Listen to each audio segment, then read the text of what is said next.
오늘 말씀 제목 전도의 내용 예수님의 족보입니다. 전도의 내용 예수님의 족보라는 제목으로 하나님 말씀 전하겠습니다. 다시 한번 우리 하나님께 영광을 돌리면서 아멘으로 화답하면 좋겠습니다. 할렐루야. 이른 아침부터 사역을 시작하여 육체적으로 피곤할 수 있는 우리 성도님들에게 주 예수 그리스도의 은총이 넘치시기를 축원합니다. 이 시간 위로부터 부어주시는 힘을 공급받아 졸지 않을 뿐 아니라 그것을 넘어서서 말씀 충만의 역사가 있기를 주 예수 그리스도 이름으로 축원합니다.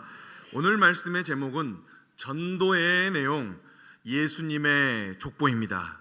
원래 말씀 제목은 예수님의 족보 두 번째였습니다. 그러나 헌신예배 설교 제목을 차마 그렇게 할 수 없어서 숙고 끝에 전도의 내용 예수님의 족보로 바꿨습니다. 그렇다면 우리에게 당장 떠오르는 질문, 왜 예수님의 족보가 전도의 내용이 되는가? 이런 질문입니다. 이 질문에 대하여 먼저 살펴보아야 하겠습니다. 이 질문에 답을 하기 위해서는 먼저 예수님의 족보에 대하여 살펴보아야 할 것입니다.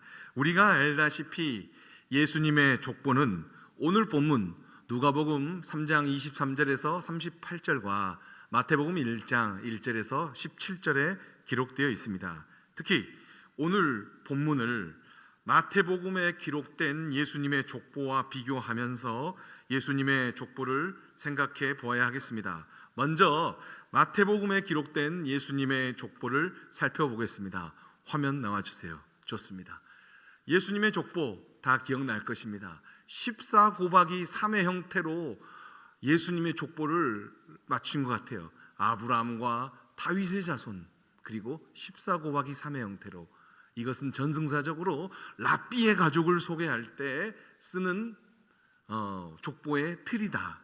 그래서 예수님은 진정한 랍비시다 라고 소개하기 위해서 마태복음의 기록자는 예수님을, 우리의 구원자 예수님을 14곱하기 3의 형태로 족보를 소개한 내용, 아브라함, 이삭, 야곱, 그리고 마지막으로 세 번째 12대 야곱, 요셉, 예수님, 이 형태로 예수님의 족보를 기록한 것 기억해 주시면 되겠습니다. 자, 이제 누가복음에 기록된 예수님의 족보를 살피기 위해 먼저 본문 23절 상반절 말씀을 살피도록 하겠습니다.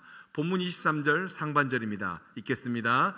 예수께서 가르치심을 시작하실 때 30세쯤 되시니라. 아멘. 예수님의 족보를 소개하는 오늘 본문은 예수님께서 본격적으로 하나님 나라의 복음을 선포하시고 하나님 나라에 대하여 가르치기 시작하셨을 때가 대략 30세, 30살이었다고 밝힙니다. 그리고 마태복음에 기록된 예수님의 족보가 기록된 마태복음에 기록된 예수님의 족보와 비교하여 오늘 누가복음을 대할 때 눈에 쉽게 들어오는 내용은, 마태복음은 생명이 생명을 낳는 형태, 아버지가 아들을 낳는 형태로 족보가 기록되었다고 한다면 오늘 본문에 기록된 누가복음에서는 그와 반대로 예수님부터 시작해서 예수님, 요셉, 헨리로 가면서 아들로부터 아버지가 서술되었다는 것입니다. 마태복음은 아버지, 아들 형태로 예수님의 족보가 기록되었지만 누가복음에서는 아들, 아버지 형태로 예수님의 족보가 기록되어 있다는 것입니다. 아들과 아버지입니다. 그렇습니다. 오늘 본문에 기록된 예수님의 족보는 예수님의 아버지는 요셉이라는 사실, 그 요셉의 아버지는 헨리, 그 헨리의 아버지는 누구인가를 밝히면서 계속해서 족보의 근원을 찾아 올라가는 형태로 기록되어 있습니다. 본문은 마태복음의 기록과는 달리 예수님의 조상이 아브라함에게서 그치지 않고 더 타고 올라갑니다. 본문 말씀에 기록된 예수님의 족보는 아브라함을 더 올라가 노아를 통과합니다. 이 내용이 본문 36절에 기록되어 있습니다. 읽겠습니다. 그 위는 가이난이요, 그 위는 아박사시요, 그 위는 셈이요, 그 위는 노아요, 그 위는 레멕이요. 아멘. 노아의 아버지는 창세기에서는 라멕이라고 나왔는데 누가복음에서는 레멕이라고 나왔어요. 히브리어를 알면 자음은 일치한데 모음은 다 그냥 뭉뚱거려도 돼요. 리을 미음이 같으면 같은 이름이에요. 이것은 나중에 자세히 살피기로 하고요. 이렇게 노아마저 통과한 예수님의 족보는 결국 사람의 최종 단계인 아담에서 그칠 줄 알았건만 아담을 넘어 아담을 지으신 창조주 하나님에 이릅니다. 이 내용이 본문 38절에 기록되어 있습니다. 읽겠습니다. 그 위는 에노스요, 그 위는 셋이요, 그 위는 아담이요, 그 위는 하나님이시니라. 아멘. 예수님의 족보는 결국 하나님까지 소급됩니다. 지금까지 정리한 내용을 표로 살피겠습니다. 누가복음입니다. 안 보입니다. 저도 여러분들이 성경 보시고 들으면 됩니다. 제가 엑셀로 막 이걸 쳐서 그냥 파워포인트로 붙였는데 안 보입니다. 죄송합니다. 예수님의 족보가 바로 위에 있는 예수님부터 해서 요셉, 아래로 내려가면서 아버지예요. 그리고 20대 예수님의 20대 레사에서 옆 분단으로 가서 스룹바벨, 또 스룹바벨에서 22대손, 또 다윗 위에서 아브라함을 또 거쳐서 노아, 그리고 노아의 맨 아래에 아담에서 하나님까지 이렇게 아래로 내려가면서 아버지로 향하고 있다는 것을 알면 되겠습니다. 그런데 여기서 보일지는 모르겠지만 저는 이제 만들었기 때문에 보이는데 요셉이라는 이름이 3번 나와요. 그리고 스룹바벨의 9대손 이름이 또 예수입니다. 또 그리고 유다도 여러 번 나오고요. 이런 특징이 있다는 것만 잠깐 말씀드리겠습니다. 즉 이렇게 본문 말씀은 예수님은 창조주 하나님의 아들이심을 간접적으로 보여줍니다. 그래서 어떤 신학자는 누가복음에 기록된 예수님의 족보를 다음과 같이 설명합니다. 우리 한번 읽어볼까요? 내용 읽겠습니다. 예수님께서 온 인류의 창조주이신 하나님의 아들이심을 보이기 위함이다. 아멘. 제가 하버드 대학교 신약학 교수 프랑스어 보본 교수의 책을 한때 조금 읽었어요. 그래서 번역 문장을 그대로 가져왔는데 바로 누가복음에 기록된 예수님의 족보의 기록 목적은 바로 예수님이 온 인류의 창조주이신 하나님의 아들이심을 보이기 위함이다 라는 겁니다. 마태복음에 기록된 예수님의 족보가 예수님께서 유대인, 더 자세히 말하면 유대 그리스도인들을 구원하기 위한 진정한 메시아요, 진정한 랍비이심을 보이기 위한 것이라고 한다면 오늘 누가복음에 기록된 본문 말씀은 예수님이야말로 유대인을 넘어서 아브라함을 넘어서 아담을 넘어서 하나님께서 창조하신 온 인류를 구원하시기 위한 하나님의 아들이심을 보이기 위하여 예수님의 족보가 기록되었다는 것입니다. 또한 우리는 이 사실을 통하여 마태복음이 유대 그리스도인들에게 복음을 전하기 위하여 기록되어졌다고 한다면 누가복음은 이방 그리스도인들에게 복음을 전하기 위하여 기록되어졌음을 추론해 볼 수도 있겠습니다. 다시 본문으로 돌아와 본문의 마지막 구절 38절을 다시 한번 유심히 살핀다면 예수님의 족보에서 거슬러 올라가는 역사는 사실 하나님께서 주관하시는 역사임을 보여줍니다. 38절 읽겠습니다. 그 위는 에노스요, 그 위는 셋이요, 그 위는 아담이요, 그 위는 하나님이시니라. 아멘.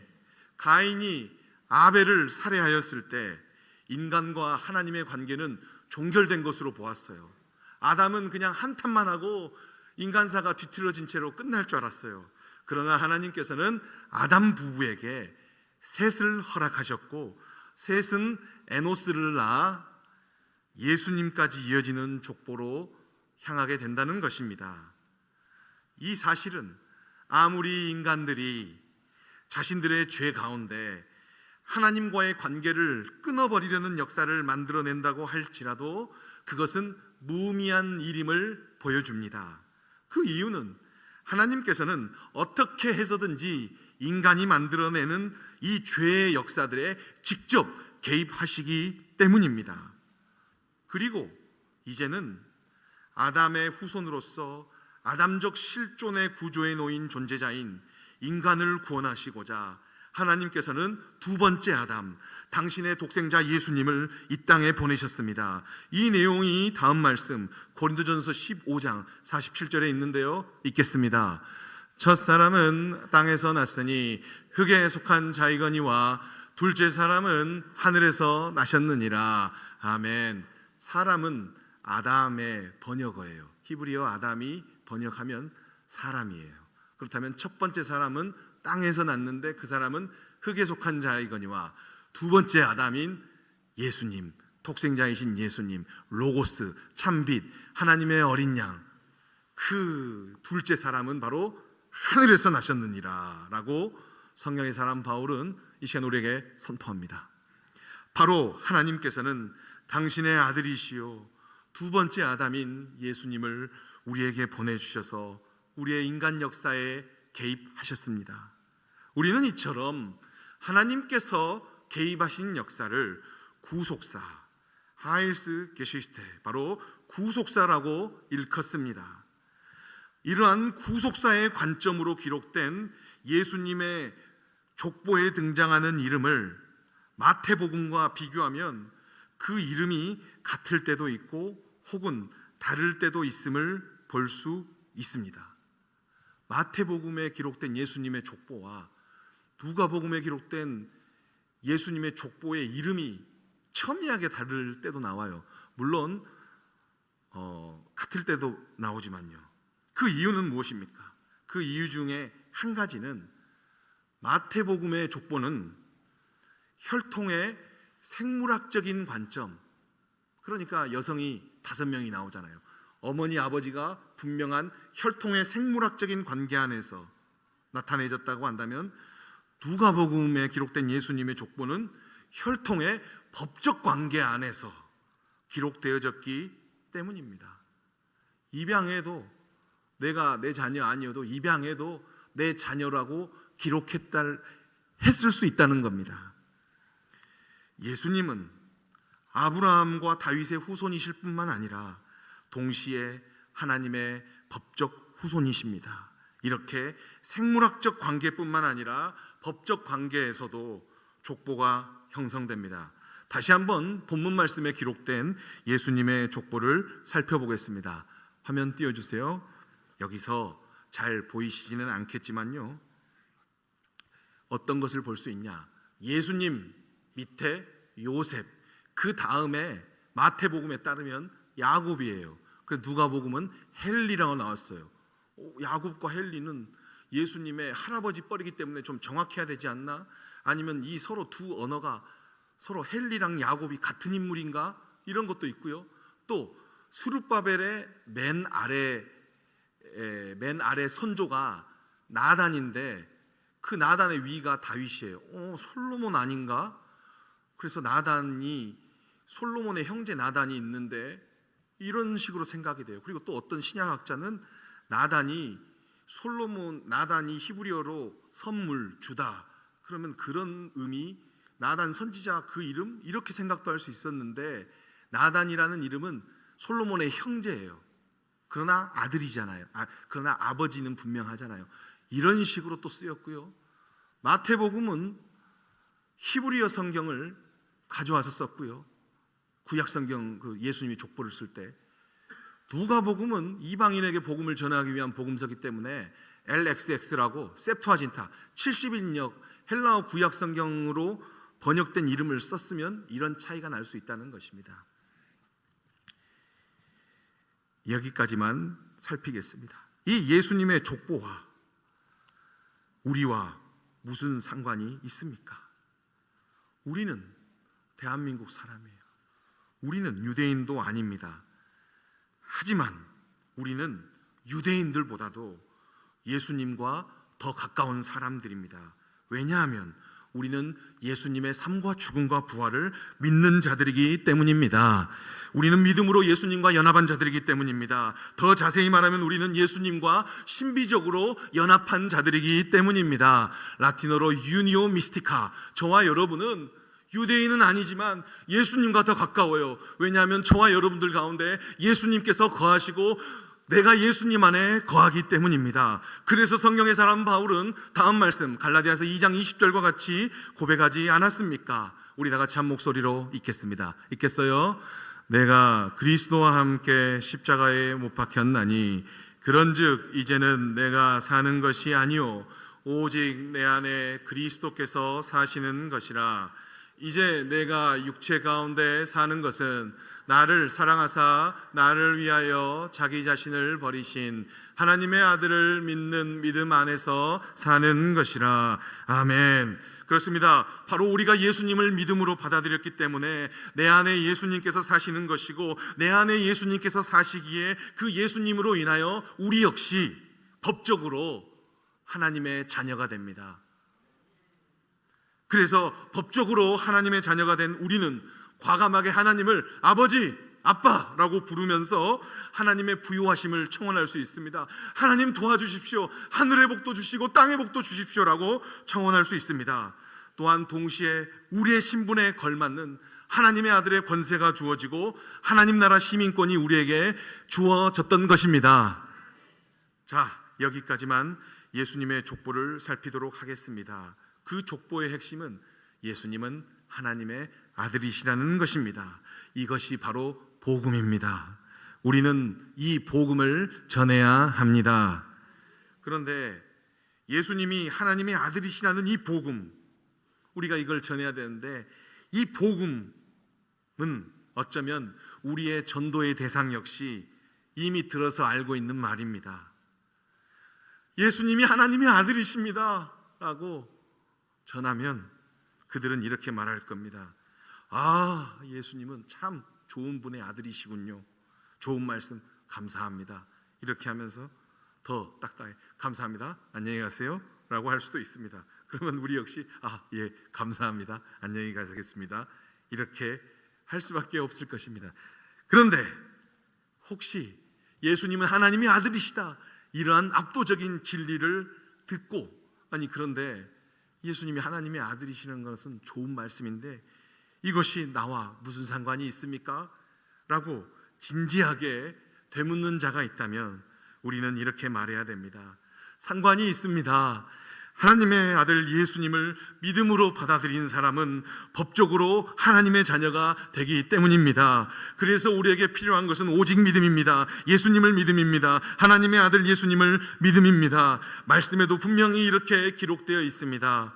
요한복음 1장 12절 말씀 읽겠습니다. 크게 읽겠습니다. 영접하는 자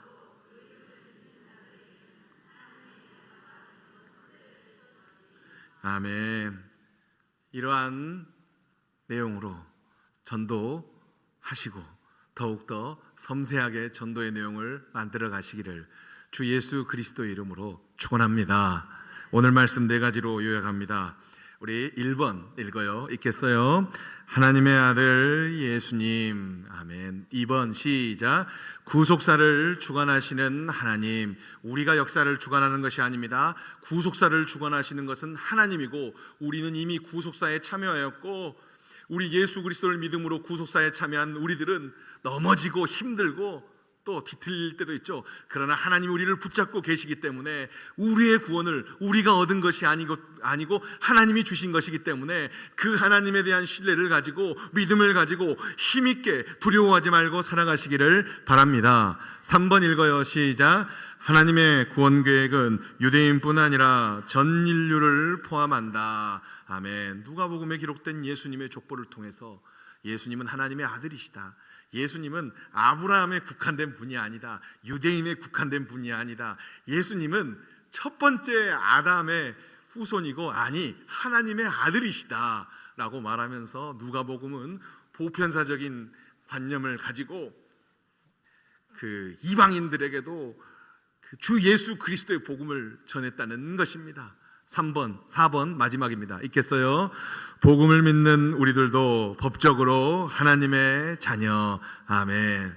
우리가 너무나 스스로, 여러분은 좀 괜찮지만 저나 또 일부 어떤 사람들은 너무나 불량해서 내가 하나님의 자녀 맞나? 이거는 하나님의 자녀로서 할 수 없는 행동인데 이렇게 생각할 때가 있어요. 하지만 아니요, 이미 하나님께서 또 주 예수 그리스도를 통하여 예수님께서 우리를 하나님의 자녀 삼아 주셨어요. 예수님이 내 안에 거하심으로, 내가 예수님 안에 거함으로 유니오 미스티카, 신비적 연합, 부부 간의 연합보다 더 뜨거운 영적 연합, 신비적 연합을 했기 때문에 내가 예수님 때문에 하나님을 아빠, 아버지라고 부르면서 얼토당토 않는 것, 일방적인 것 주장할 수 있습니다. 우리는 부족하고 우리는 연약해서 우리 중심적으로밖에 구할 수 없지만 긍휼의 풍성하신 하나님께서 우리의 부족함을 다 아시고 채우시고 하나님께서 메꾸실 것을 믿고 힘있게 주님 오실 때까지 살아가시는 성도들 되시기를 주 예수 그리스도 이름으로 축원합니다. 기도하겠습니다.